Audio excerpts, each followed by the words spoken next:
Bismillahirrahmanirrahim. Hello guys, how are you? Now we talk about CSS Basics. What is CSS? CSS CSS stands for Cascading Style Sheets. CSS the Cascading Style Sheets मुखापाती CSS describe how HTML elements are to be displayed on screen, paper or in other medias. CSS saved a lot of work. It can control layout of multiple web pages at once. CSS چې دی څنګه دا CSS خپل د یو ویب پیج سټایل دغه کوي describe the web page style څنګه کولای شي CSS په واسطه موږ کولای شو چې دا ویب پیج څنګه په یو پیپر باندې پر یو سکرین باندې او د پر نورو میډیا یا موبایل ډیوایسو یا په ټابلیټ ډیوایسو باندې د دې سکرین ښکاره شي او دا خپل یو په ځان کې ډېر کارونه کولای شي CSS دا کولای شي چې څنګه د یو پیج لیاوټ کنټرول کړي د ملټیپل ویب پیجو لیاوټ په یو وار کنټرول کړي دا خپل د CSS خوبیانې دي ولې موږ تاسو CSS استعمالوو CSS موږ تاسو د دې لپاره استعمالوو چې دی څنګه خپل د ویب پیج لپاره څنګه ډیزاین ورکړو څنګه دا ویب پیجونه لیاوټ څنګه ور جوړ کړو د دغه ویریشنز څنګه ور جوړ کړو او دا موږ ته پر مختلفو ډیوایسو باندې څنګه ډسپلی شي څنګه ښکاره شي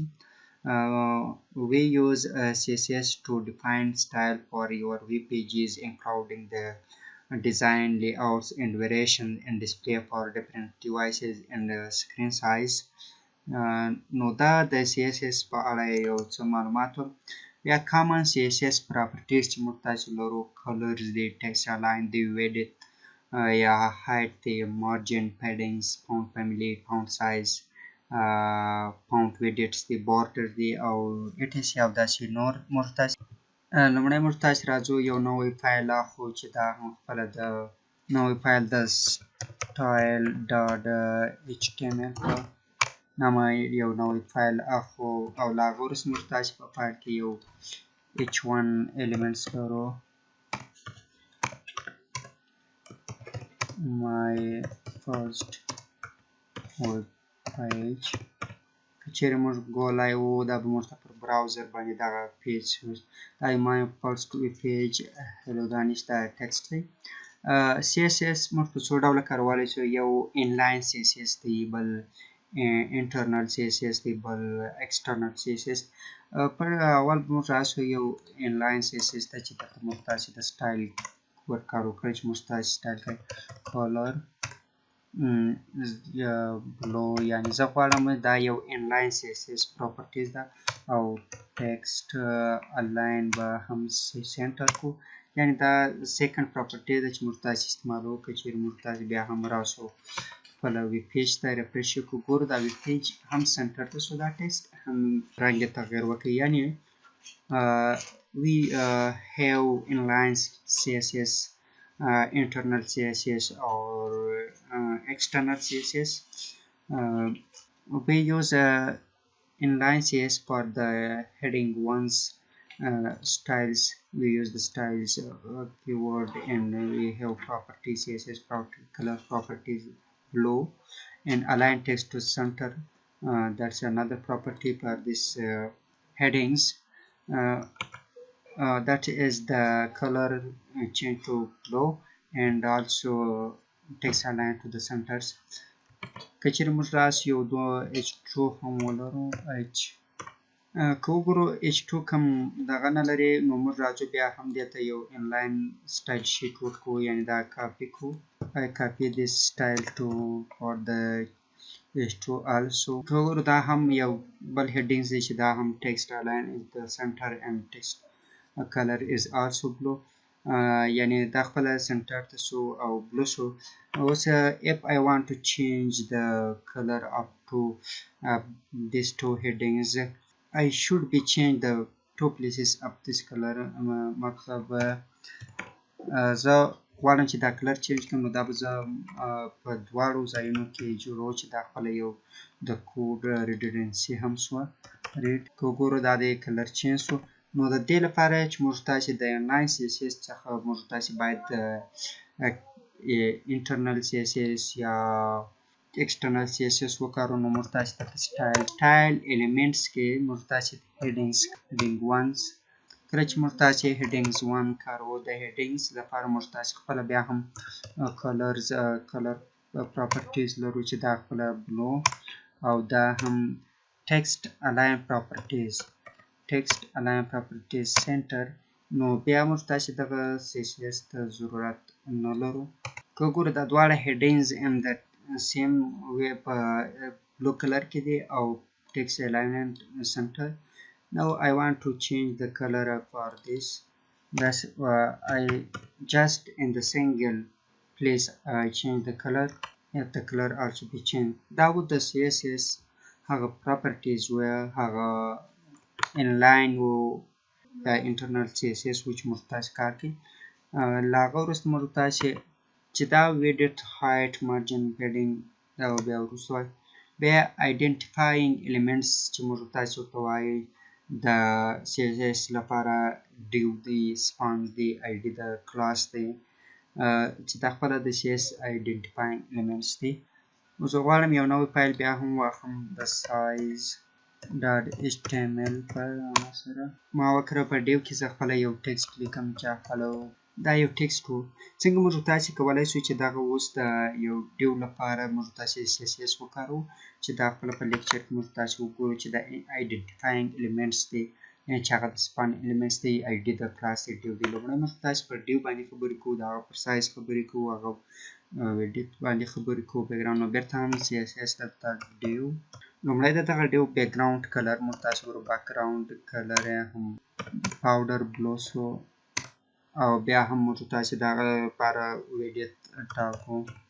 400 پکسل او دغه لپاره height ټاکو دا هم 400 پکسل یعنی height هم دغه شو. اوس جو ګولایو شو کوګور دغه د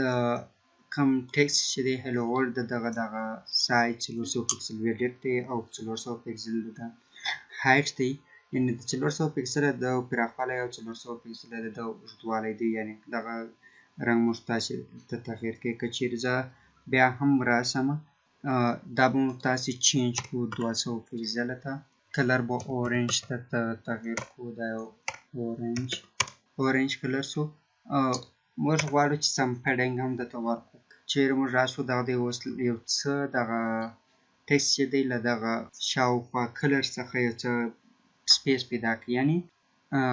موږ تاسو پر راشي مارجن باندې استعمال کوو مارجن also 20 pixel. This div is very close to the browser sides and this element this text are if I comment this padding also the text is very close for the div borders or the div are very close to the browser borders. If we want to have any space from the div border in between this text we use the padding a 20 pixel space between the div borders and text. If we want to the div space between the browser the border کچیر موږ غواړو چې دغه div او د browser د border ترمنځ یو څه سپیس پیدا کړو نو بیا موږ تاسو هغه مارجن استعمالوو initial pixel اوس دغه لدې څخه لري سو چې دا خپل د یو div و هغه ورسره موږ تاسو بیا هم راځو یو بل elements چې موږ تاسو په هغه باندې خبرې کوو span elements دي چې دا خپل یو inline elements دي یعنی کوم وخت چې موږ تاسو وغواړو یو span کار کوو نو دغه لپاره هم موږ تاسو کولای شو چې یو elements کار غواړو دغه font size هم اوس غټ کو نو بیا هم موږ تاسو راځو دلته font family Arial sans serif دی او font size 24 pixel نه font size font family یا font هم تغییر وکړي د font size هم 24 pixel کچېره موږ تاسو راسو border ورکو هم دغه div ته border 1 pixel solid black border work او دا font widget font دا به هم bold کو نن که وګورو دغه ډیو یو بارډر هم پیدا کړي چې بلاک بارډر لري 1 پکسل دی او دغه فونټ هم بولډ شو موږ تاسو ته چې دا هم کچیر موږ تاسو بیا هم راسو دا بارډر ته نن بارډر موږ تاسو یو څه بولډ شو چې دا خپل یو کچیر موږ تاسو راسو ان لاین دغه ته یعنی سپان موږ تاسو ولرو اوس راځو سپان غواړم دا ډیو نور لمنځه یو سم که وګورو دا هلو ورلد سپان چې دی هغه خپل موږ تاسو انلاین پراپرټي ده چې لاندې ټیکسټ هم د ځان کې دا ټیکسټ موږ د خپل اوس غواړم د سپان ته زه یو څه CSS ډیزاین ورکم نو را به شو خپل د سټایل په elements د نن سپان border 2 pixels solid black font family real font size به هم 28 pixel بیا هم font width به bold او همدارنګه به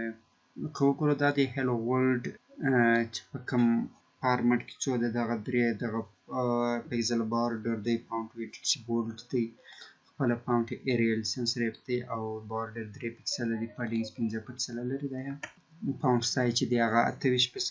پکسل دی کچېرې زه دا پډینګز مې لري کوم وینې دغه نږدې سو دا دغه ته نو دا د سپانز کم ایلیمنټس چې موږ تاسو کارول یا سپانز دغه موږ کاروي یعنی دا د CSS یو څه پراپرټیان دي چې موږ تاسو وویل که چیرې زه اوس راسم هیډینګز لرم دا هم هیډینګ 1 دا درې هیډینګز لرم که چیرې زه وغواړم دغه درو هیډینګ کې زه د یو سټایل بدل کوم یو رنګ ورکم نو زه راځم او لومړی نو راځو موږ تاسو د سټایل کیورډ کارو سټایل که وګورو دا ټول کلر بدل زه غواړم چې یوازې دغه دوم هیډینګ بدل شي چې دلته موږ تاسو خبر پر ایډیا او پر کلاس کو یعنی آیډي تر ټولو سپیسیفیک زه نو هیډینګز تر ټولو آیډي کاروم آیډي اوس غواړم دلته زه دغه پر ځای دغه د هاش نشان ولیکم او ګور دا دوم هیډینګز ماته پلس او رنګ بدل شو بل سپیسیفیټي د چشته یو انلاین تر ټولو سپیسیفیټي چې دغه د انلاین زیاته ده یعنی که چې موږ یو انلاین هیډینګ کارو یا یو انلاین CSS کارو او که چیرې موږ تاسو بیا آی ډي کارو په دوم لاین کې آی ډي ده په درېیم کې کلاس دی او په څلورم کې هغه د ټایپ دی که چیرې اوس زه راسم دغه هیډینګز ټو ته چې ما زه غواړم دغه پو آی ډي چې ده هیډینګ ټو ته زه غواړم چې آی ډي هم ما ورکړي خو زه یو انلاین سټایل کاروم چې دا کلر دغه کلر به ریډ وي ځکه انلاین ته ټولو قوي دی یعنی د انلاین سټایل سپیسیفیټي تر ټولو قوي ده چې زه راسم براوزر ته یې دا ریډ دی ځکه دا یو انلاین دی انلاین سپیسیفیټي تر ټولو قوي سپیسیفیټي ده په CSS دوهم آی ډي ده که چیرې زه کلاس کار کوم که چیرې زه آی ډي کار کوم نو راسم زه به بیا هم پر دغه باندې دغه وکړو دلته به دا انلاین CSS به زه لرې کوم او دلته به کلاس کار کوم آی ډي په نامه ما یو کلاس کار که چیرې زه بیا هم راسم .ide دا یو کلاس دی بیا هم کلر ریډ نو دلته به زموږ ستاسې دغه کلر بیرته هغه بلو وایلوټ کلر وي ځکه د آی ډي سپیسیفي تر کلاس ډېر قوي ده که موږ دا پیج ریفریش کو هم هغه قوي ده که چیرې زه دا کوډ تغییر هم کوم یعنی پورته ښکته یې کوم دا کوډ هم هیڅ تغییر نه بیا هم موږ تاسو ته د آی ډي سپیسیفیټي تر ټولو قوي ده که وګورو بیا هم پیج که ریفریش شي بلو وایلوټ کلر لري نو د انلاین سپیسیفیټي تر ټولو قوي ده دوهم لاین کې آی ډي د درېیم کې کلاس د څلورم کې ټایپ که زه چې راسم د ټایپ د H1 کار کوم اورنج نو هغه دوه H1 به ماته اورنج سي او دغه دوم چې دی دغه خپله د کلاس آی ډي دی چې کلاس دا یو h1 ته به زه class id که وګورو h1 چې class تلو دی هغه صحیح شو ځکه دوهم id ده چې هم class و هم id و درېیمه د type دی چې موږ تاسو دا د heading is one type چې هغه color یعنی تر ټولو قوي چې دی هغه inline دی او ورپسې id ده او ورپسې باندې types دی که چیرې موږ راسو دا که div id ولري hello ولري او که دلته موږ div color blue استعمال کړو د color blue راځي ځکه دا یو types specific types چې د div type موږ کار کوي id مو نه کار کوي که چیرې دا زره همدغه id ده او زه div color blue کار کوم او id color red کار کوم نو دلته specificity د id زیات ده ځکه دا color بیا د id اخلي ځکه چې دا color موږ تاسو د hello color red کیږي چیرې دا موږ تغییر کوو یعنی id پورت او ډیک شته کو یا ډیک پورت کو id شته کو هم هیڅ تغییر نه راځي نه سپیسیفیټي د id باندې زیاته ده اوس css selector زه بیا هم دغه د div مثال درته کار کوم که اوس چیرې موږ تاسو راسو دلته یو div موږ تاسو ولرو هغه کې زه نو که چیرې زه لومړی راځم د div کې color کوکورو دغه کلر بلوس یعنی کلر د div بلو دی که چیرې بیا زه هم راسم دغه په div کې زه id وکاروم id که زه اوس راسم دلته id وکاروم او دا کلر red یعنی د دې کلر به اوس red سي که وګورو دغه د hello red که چیرې موږ تاسو دغه ځای ورته هم کلر red سي په دې کې کوم فرق نه راځي او تر id که چیرې زه دلته class وکړم class هم تر div type کوي دی class او دلته زه dot ورکم کوو هم color red دی ځکه class تر چیرې زه بیا inline css وکاروم inline بیا تر ټولو کوي دی style او color orange اوس به د color orange ته تغییر دا د کلر اورنج شو یعنی inline specificity تر ټولو قوي ده له هغه وروسته موږ ته چې دغه specificity وروسته موږ ته css selectors وایي css selectors که موږ ته چې a comma b ورکړو دا multiple element selectors دی که a b ورکړو دا descendant selector دی که a greater than b ورکړو دا adjacent sibling selector دی که a plus b ورکړو دا adjacent sibling selector دی که a equal b په ورکو دا attributes selector دی که ab دا pseudo class selector دی او pseudo element selector دی نو لومړی به موږ تاسو راسو یو نوې پر دې دا آسان نو ته به موږ descendant selector باندې بحث وکړو چې descendant selector څه وایي نو را به یو نوې فایل به واخلو descendant.html لومړی زه راځم په دغه descendant selector کې زه یو order list اخلم هغه کې li items 1 list item 1 او دا هم item بیا په دغه کې زه بل یو unordered list لرم چې یو li په یو l کې زه بیا هم دوه list لرم li دا sub let's come out to subject the list item دا موږ تاسو یو sub list وو چې list item 1 item 3 کچېره موږ تاسو وګورو دا ښکاري یعنی sub list item 1 list item 1 list item 3 list item 1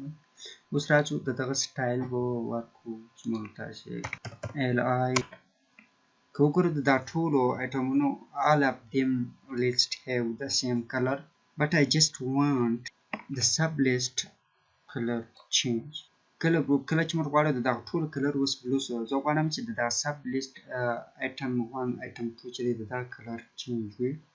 chi de takhpala descendant selector y which is zara sama ul li direct shield the mashqas kamano daga dwa item the blue that direct childs the child so او دا sub یا grandchildren نو ما د ul child چې د li دغه دوی ته مو دا کلر نو دلته children selector راغلی. زه نه غواړم چې د descendant selector وکاروم، نو ما هیڅ تغیر نه راځي. دلته descendant selector چې موږ تاسې هغه د descendant selector یعنی د ULI د UL یعنی په unordered list کې چې کوم children LI دی هغه کلر ماته بلو یعنی unordered list LI چې دا د descendant selector و په HTML کې. له هغه وروسته موږ تاسې په pseudo class وروسته موږ تاسې په pseudo class باندې خبرې کوو چې pseudo class موږ تاسې څنګه selector څه ډول کار کوي. نو راځو موږ تاسې بیا هم خپل editor ته او دلته زه بیا هم یو نوی فایل اخلم hover.html. زه بیا هم هغه click me دا یو بټن دی چې دا جوړ کړي یعنی click me. دلته راځه یو pseudo class څنګه کارولی شو pseudo class. نو راځو زه هم style ته راځم. کله چې موږ ته بټن font size border 1 pixel solid background color یې هم green text align center width یې هم 100 pixels height font size یې هم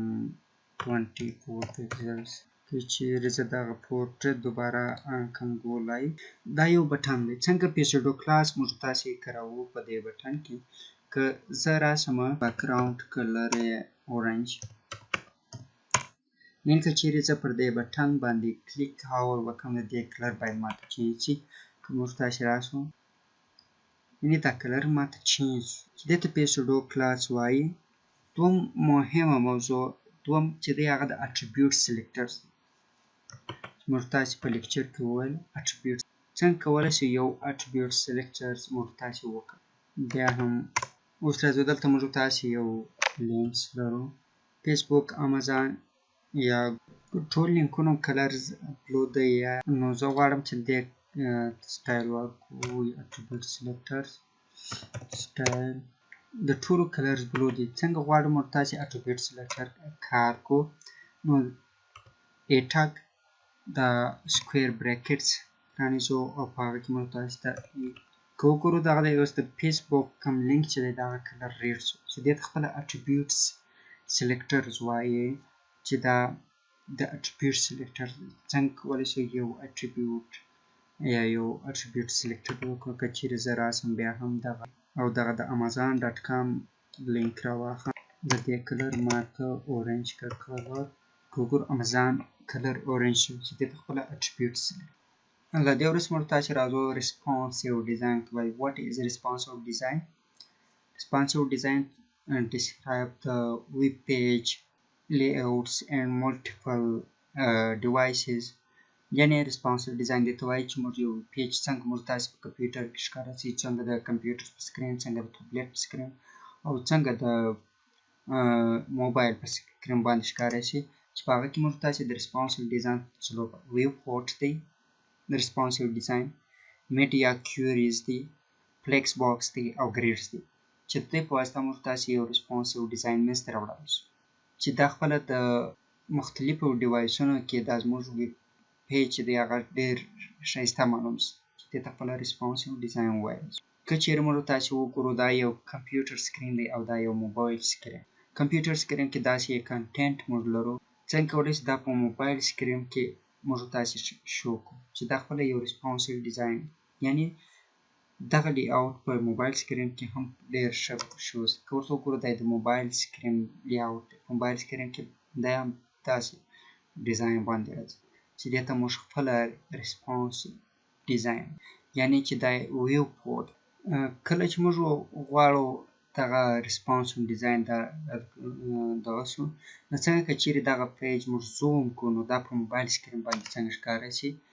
نو دا به داسې ښکاره شي لکه څنګه چې موږ په دې شکل دې ته خپله responsive design یا ویو پورټس وایي. که وګورو موږ تاسې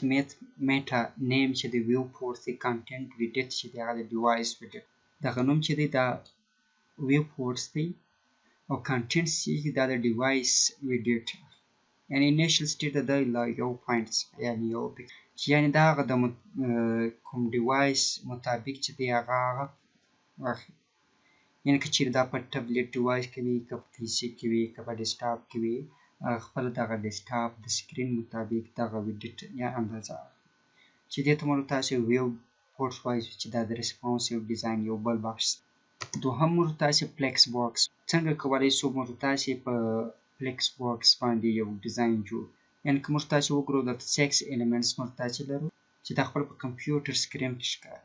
څنګه کولی شو دا موبایل په سکرین کې دا موږ تاسې ته ښکاري چې دې ته خپله موږ تاسې فلیکس باکس وایو. که وګورو دا په فلیکس باکس په دویم کې نو که چیرې د موبایل سکرین ته راشي نو دا خپله په 2 کلمو کې ښکاري چې دا خپله دغه د موبایل د سکرین سره ورته والی دی. یعنې چې دی د موبایل سکرین په اندازه وخت د موبایل سکرین سره ځان عیاروي. دې ته فلیکس باکس وایي. ریسپانسیو ډیزاین دی چې په کمپیوټر سکرین کې په یو ډول ښکاري او په موبایل سکرین کې په بل شکل باندې ښکاري چې دې ته خپله دا فلیکس باکس یعنې ریسپانسیو ډیزاین وایي. نو موږ تاسې راځو یو نوی فایل اخلو فلیکس باکس ډاټ HTML. په باډي کې موږ تاسې خپله یو ډاټ ID چې دا خپله موږ تاسې ته یو کانټینر ډیو دی چې موږ تاسې یو ډیو منځته راوړو. یعنې اوس موږ تاسې په فلیکس باکس ډاټ HTML باندې خبرې کوو. هغه وروسته موږ تاسې یو بل ډیو لرو. موږ تاسې 12 دانې کوو. که وګورو دا 12 ډیو موږ واخیست. اوس به راسو بیا هم موږ تاسې ته سټایل ته به راسو. یعنې هغه ID چې موږ په ډسپلی فلیکس راکو هم بیا له هغه وروسته موږ تاسې کانټینر انسایډ ډیو یعنې کانټینر انسایډ ډیو یعنې دغه هغه چایلډز ایلیمنټس چې دی د دغه ډیو. background colors 20 pixels, margin 20 pixels, padding 20 pixels. که وګورو دغه فلیکس ډسپلی فلیکس ته او رب فلیکس رب یعنې که چیرې دغه د په کوچني ډیوایس کې موږ دغه ډسپلی ګورو نو هغه موږ ته څنګه ښودل کېږي. که راسو موږ تاسې اوس دا خپله رانکو کوو. یعنې دا ټول داسې یو ډیزاین موږ ته شو سو. که چیرې زه دغه د ګوګل سکرین لږ دغه کړم نو دا به په انادر رو کې راشي. اوس موږ تاسې 3 کالمه لرو، 3 روګانې لرو، 4 کالمونه لرو. که څه چیرې داسې ووینئ دا څوکه 3 کالمه شو، 2 کالمه شو چې دغه ته خپله فلیکس باکس وایي. یعنې څنګه دا راپ دی یعنې کښته چې دا د فلیکس باکس اړوي چې موږ ته یو ریسپانس یو ډیزاین په وجود راوړي. که چیرې زه راسم انسپیکټ موبایل سکرین کې دا ښکاري ریسپانس یو دا به ګلیکسي S5 کې څنګه ښکاري دا د ګلیکسي S5 کې په دا ډول ښکاري. دوهم موږ تاسې دا د فلیکس باکس په اړه ویډیو چې دا څنګه فلیکس باکس راپس کېږي یعنې دغه د ډسپلی فلیکس باکس شکل او فلیکس رپ په خپله رپ یعنې که چیرې په یوه کالم کې نظر نو دی 2 کالمه اخلي یا 3 کالمه یا 4 کالمه. تو میډیا کیوریز چې شوی میډیا کیوریز یو ټایپس دی چې پرینټ دی سکرین دی او بل میډیا فیچرز دی یعنې هایټ ویډت او اورینټیشن دی چې موږ تاسې دلته د میډیا کیوریز په اړه نو اوس به راسو موږ تاسې به د میډیا کیوری په اړه خبرې کوو. میډیا نوی فایل به اخلو میډیا یو سیمپل H1 اخلو هیډینګز اخلو. که وګورو دا میسیج موږ تاسې پرینټ کوي. که اوس راسو موږ تاسې لومړی په سټایل کیورډ یا سټایل ایلیمنټس موږ تاسې کاروو په هغه کې اټ میډیا. کله چې موږ تاسې اټ میډیا ورکړو نو د مین ویډیټ څو دی. کله چې موږ تاسې دلته مین ویډیټ راکړو یعنې که چیرې دا تر 400 پکسل نو د باډي کوم ایلیمنټس چې دی د هغه بیکګراوند کلر ریډ او که چیرې دا تر اټ میډیا کیوري میډیا د دې هغه ماکس یعنې که چیرې موږ تاسې وګورو مین ویډیټ یعنې که چیرې دا تر 400 پکسله کم شي د دې هغه کلر چې دی هغه به ریډ او که تر 400 پکسله غټ شي کلر بیا بلوي. ګورو اوس ریډ کلر ځکه دی تر 400 پکسله غټ. که چیرې موږ تاسې دا کله چې دی ته 1400 پکسله کوچنی سي دغه د بیک ګراوند کلر بلو کېږي چې دې ته خپله میډیا کیوري وایي چې دا موږ په مختلفو ډیوایسو کې کارولی شو د مختلفو ایلیمنټونو لپاره. اوس ریډ 1400 پکسله که موږ تاسې دا اوس تر 1400 پکسله دی کوچنی شو. کله چې کوچنی شو تر 1400 پکسله د کلر د بیک ګراوند کلر بلو کېږي او که غټ سي تر 1400 پکسله د بیک ګراوند کلر ریډ شي چې دې ته موږ تاسې خپله میډیا کیوري وایي. دوهمه موضوع چې موږ تاسې په دغه کې وویل یو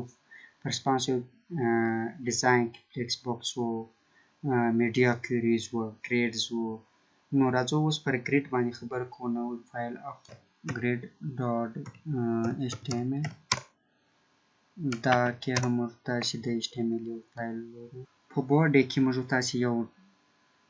د ډیو ایلیمنټس لرو id هم ګریډ ده. بیا موږ په دې کې برته یو ګریډ آیټمز لرو آیټم په نامه کلاس لرو ګریډ. که وګورو دا یو اوس راځو د دې سټایل ته څنګه د ګریډ په واسطه موږ کولی شو چې یو ریسپانسیو دغه جوړ کړو. اوس د ګریډ په نامه موږ تاسې id لرو چې د بیک ګراوند کلر یې هم ګرین کړه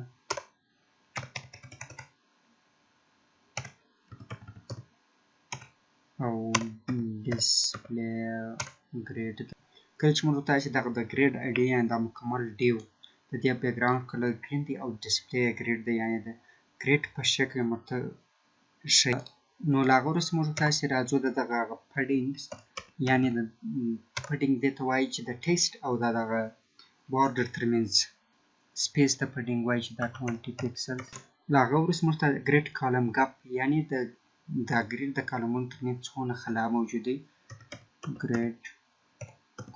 دا سپیل غلط شوی دی ګریډ کالم ګپ. بیا هم ګریډ را ګپ دی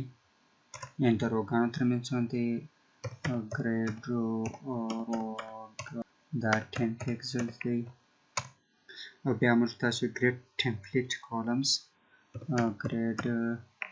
ټمپلیټ کالمز څو کالمز باید موږ تاسې ولرو په دغه کې. دا لومړی کالم څونه پراخه وي دوهم کالم څونه پراخه وي یعنې د دغه ټمپلیټ څونه اندازه نیولې. اول کالم چې دی موږ باید 200 پکسل باید واخلي دوهم کالم هم 200 پکسله دی او دریم کالم اوټو دی یعنې هغه ټول دغه چې واخلي ځکه هغه بیا ګپ کېږي یعنې اول کالم چې دی هغه 200 پکسله واخلي د دغه سکرین او دوهم کالم چې دی هغه 200 پکسله او دریم کالم چې دی هغه باید اوټو وي. بیا موږ تاسې یو بل ډاټ کلاس ګریډ آیټمز لرو آیټم بیک ګراوند کلر چې دی دا وایټ دی او فونټ سایز یې هم 100 پکسله دی. پډینګ یې هم 100 پکسله. ټیکسټ الاین یې سنټر دی. اوس په دې ګریډ کالم تر ټولو دا خبره ده چې ګریډ کالمز ګپ دی یعنې د کالمونو ترمنځ هغه سپیس 100 پکسله موږ اخیستی او د روګانو ترمنځ سپیس موږ تاسې 10 پکسله اخیستی. او دغه ګریډ ټمپلیټ کالمز یعنې د ګریډ چې دغه کالمونو څونه پراخوالی لري موږ تاسې ګورو. اول کالم چې دی هغه 200 پکسله دی دریم کالم هم 200 پکسله دی څلورم کالم او دوم کالم 200 پکسله او دریم کالم اوټو یعنې څنګه چې موږ تاسې د سکرین په مطابق دی موږ ته دغه شي ښکاره شي. نو ګو لایو باندې کلیک کوو دغه دی دغه ګریډ کالم موږ ته شوز. که وګورو دا په کالمونو چې دی دا 200 پکسله دی هم 200 پکسله دی او دا اوټو. که وګورو پډینګز هم موږ تاسې 100 پکسله وکړي. بیک ګراوند کلر یې ګوره د کالمونو ترمنځ سپیس چې دی هغه 100 پکسله دی او د روګانو ترمنځ سپیس دی هغه 10 پکسل دی. که چیرې زه دا کوچنی کړم نو دغه کالم اوټو دی صحیح شو. که چیرې دا موږ تاسې انسپیکټ کړو د موبایل په سایز کې وګورو دا د موبایل په سایز کې دی. که ګلیکسي G5 دی که د نوټ پاډ په سایز کې وګورو ډیزاین موږ تاسې دغه پیج غټېږي دی په اتوماتیک شکل غټېږي او که کوچنی کېږي دی کوچنی کېږي بیا ښه